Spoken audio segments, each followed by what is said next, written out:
Today we're at Winchester Cathedral in England, and we're with Tess Lawton, who's a Canon here. We just had an incredible lunch.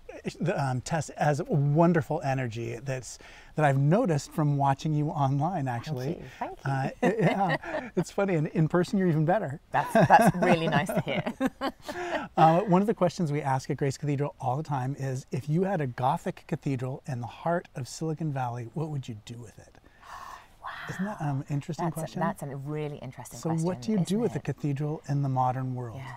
And because these ancient, beautiful buildings, that they just give you something that's different to everyday life, don't they? And I guess even more so if you're in the middle of Silicon Valley, because here we're part of a fairly ancient town as well. But it's still, they are different to the everyday, aren't they? So you step over the threshold and they just lift your spirits because there's great high ceilings and beautiful arches. And I just think still it lifts the soul up to God. Yeah, I mean, when we were having lunch, you talked about children going into the cathedral. That was me as a boy. I remember that. So when I see kids doing that, I know exactly what it feels like. I was, Cathedral at work. Cathedral at work. I was saying that when you get small children coming into the cathedral and they are the ones who kind of make the noises, you know, the noises that all the rest of us want to make, you just want to go, wow, look at this. And I think the beauty of it, and that architecture can do that, is that it lifts you out of yourself. It takes you to somewhere different. It makes you see yourself in perspective. And we were talking about those great photographs from the telescope whose name I've now forgotten. And that same sense of, you know, who am I really? Who am I that I'm so small? So you suddenly put yourself in perspective and have that sense of majesty and awe and wonder that takes you that step closer to God. Yeah, that's so true. It must be hard to, when you are filming things online and producing things online, there's a way in which the cathedral's a little bit less of a presence. And I wonder if you can talk a little bit about what you've learned kind of going on camera. And then, you know, what is the message that you're trying to convey to the people who are watching? So we have really embraced the whole online thing. So to the extent that at the beginning of all our services, we look out at the camera and we're welcoming in the congregation who are watching us just as much as we're welcoming the congregation who are around about us. And that's really, really important to us.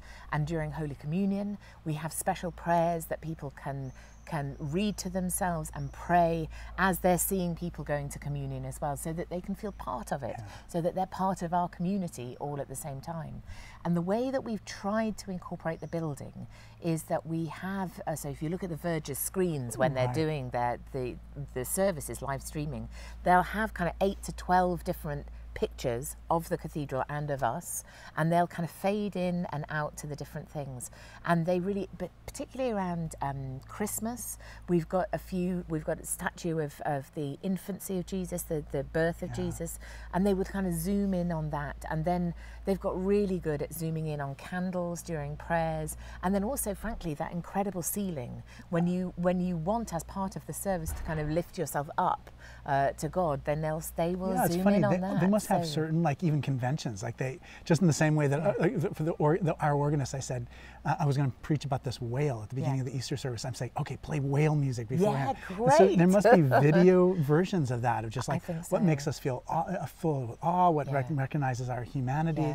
Well, the interesting thing about when we're in a service is that we, if we're in a service watching the clergy and everything else that's going on, we don't just sit there and look at one member of the clergy. Yeah, right, exactly. You know, that doesn't Completely. happen. We're kind of like, la, la, la, yeah, right, la, exactly. la. And that's why we've had stained glass windows over the years, you know, so that people could just look at the stuff around them. So I think that what our Verges are trying to do is to give a sense of the building and to everybody outside, to allow them almost to kind of, you know, wander, as it were, in the presence of God. Yeah, that's so great. And so there's part of it is showing what's happening in the cathedral on Sunday mornings. But then you're also creating content that's especially for online. And I wonder if you can talk a little bit about what your message is for that. Like, when you make a weekly video, what is your hope that people are going to receive in hearing you?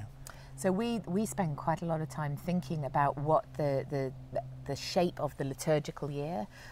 We also have this creative cathedral program, so we want to know what else is going on. And then I work very closely with our marketing team on particularly issues around teen mental health.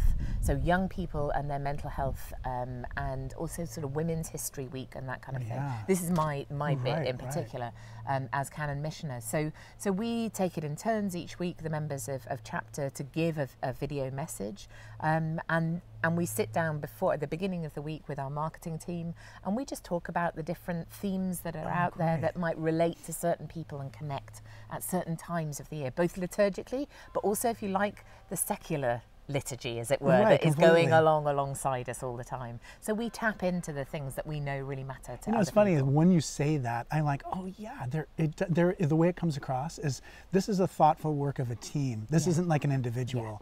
This is a group of people who've carefully crafted a message for all of us. And this is the thing about Cathedral, I think, is that you work together as a team. You work collaboratively. We pray together every day, morning and evening. We are a religious community, if you like, and then we work together as well. So Tess, you're such a bright light in the church, and I'm so grateful for our time together. What a gift it is. Thank you so much. Thank you. My name is Malcolm Clemens Young, and I'm the Dean of Grace Cathedral in San Francisco, California. Thanks for watching More Good News. Bye.